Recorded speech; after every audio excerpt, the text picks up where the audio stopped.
So this has been suggested a couple of times and I finally decided to make it.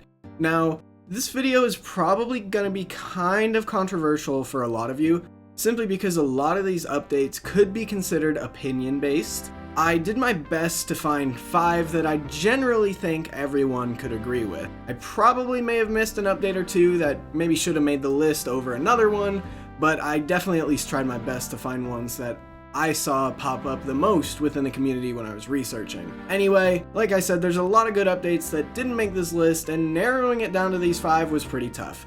But I'll just quit rambling and let you enjoy the video. Number 5. Legacy Mode. The year is 2014, and the evolution of combat is nearing its 2-year anniversary. Even after all this time, a huge chunk of the community is still very upset with it. As a result, Jagex realized they needed to do at least something to make things right.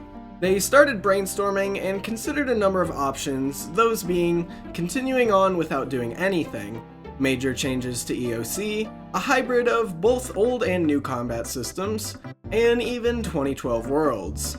Ultimately, they settled on Legacy Mode.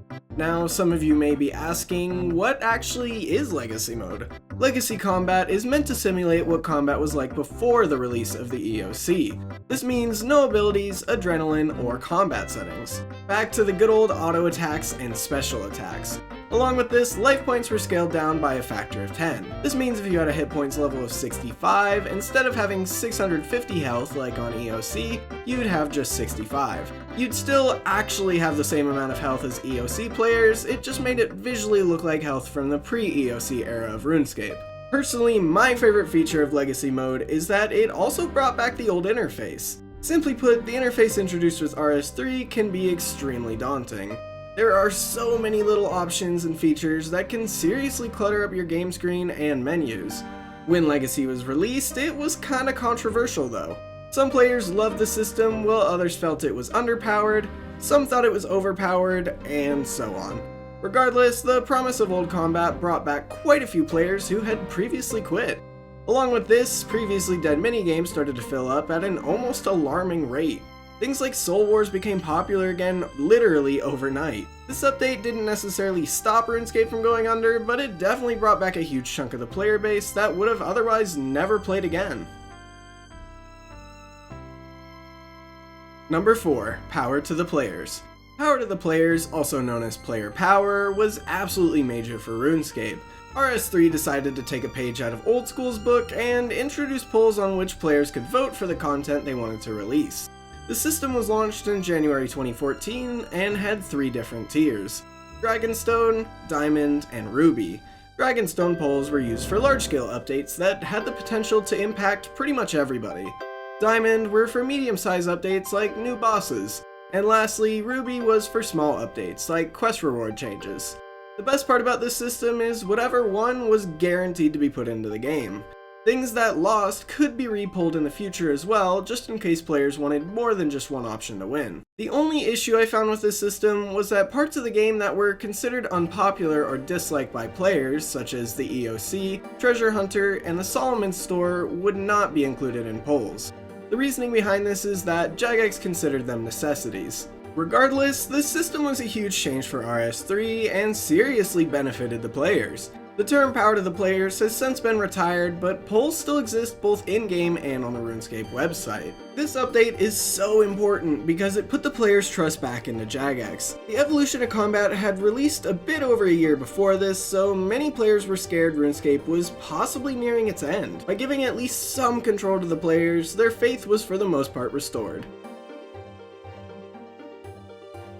Number 3. Old School RuneScape.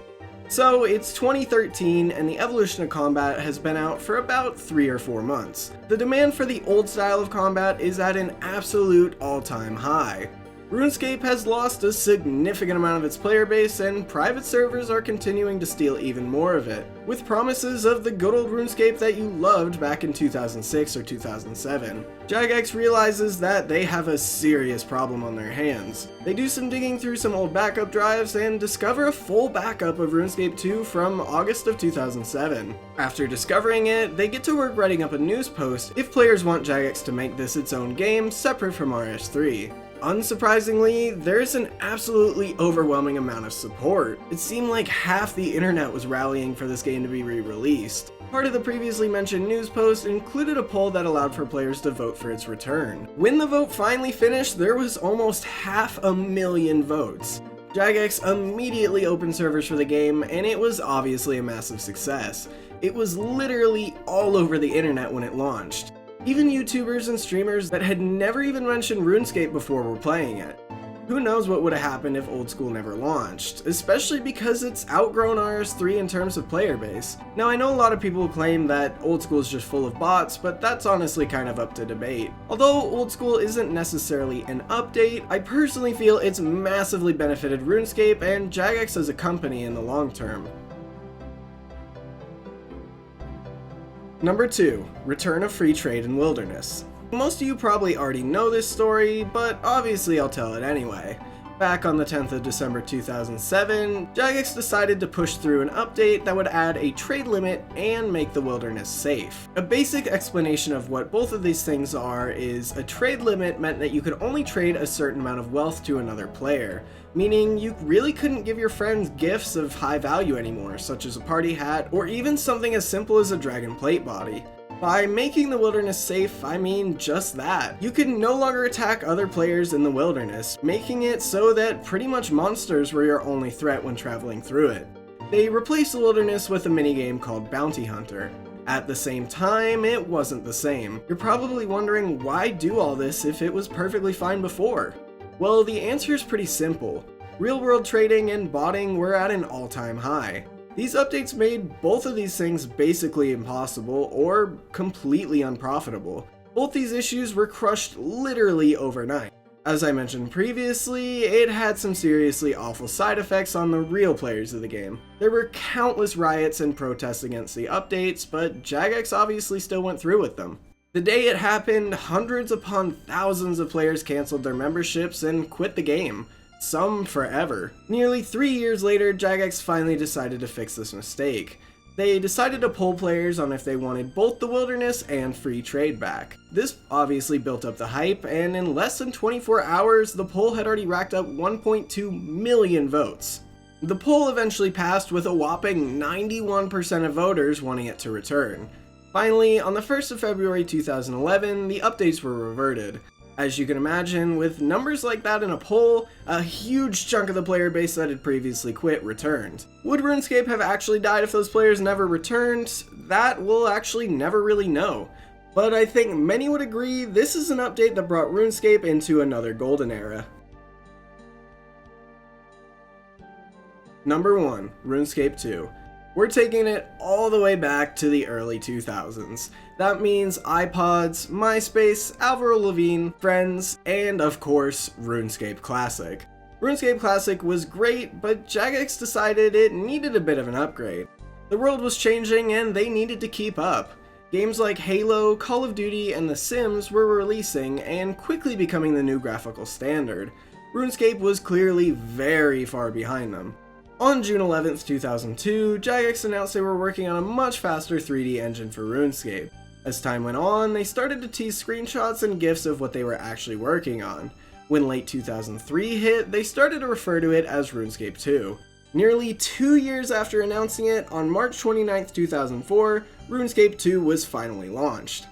It was an absolutely massive upgrade from RuneScape Classic. It introduced a brand new combat system, improved sounds, for the first time ever, music, and more features than I could even possibly list. This is the update that brought RuneScape into what was considered modern gaming in the early 2000s. Of course, the graphics weren't nearly as good as the games I listed previously, but it was still a huge step up. If RuneScape 2 never launched, there's a pretty solid chance that RuneScape would have died out as other games like World of Warcraft started to launch in 2004. So many gamers at the time, and even still now, were and are obsessed with graphics. Whenever I introduce people to old school RuneScape who didn't play RuneScape 2 when they were younger, the first thing they usually say is, "Why is it so ugly?" If Classic had continued along the same path, chances are people in the mid-2000s would have been saying the exact same thing. So, hopefully you enjoyed that video. If I missed your favorite update, you should comment it down below, because maybe I'll make another video and include it in there. Other than that, drop a like and maybe watch another video. Regardless of whatever you do, I'll see you in the next one.